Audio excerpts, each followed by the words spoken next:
I'll give a specific example that might sort of bring it home, which is one you can read about from a really fantastic organisation that called Rishstream, which is part of the Institutes. It's one of the biggest groups of insurance organisations in the US. And they have a use case around what they call mortality monitor, and this problem that all of the insurance companies need to pay out to people in the case of a bereavement. Yeah.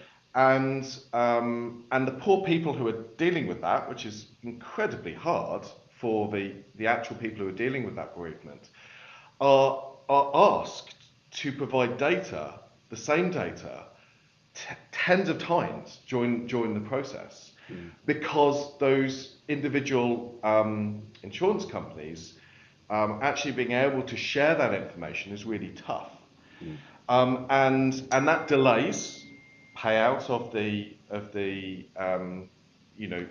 the actual insurance to the bereaved, and it just causes a huge amount of human suffering, right? In terms of having to go through that to actually prove that somebody has passed away, and like that problem, amazingly, can be solved using blockchain at the core in a way that it couldn't have been solved before.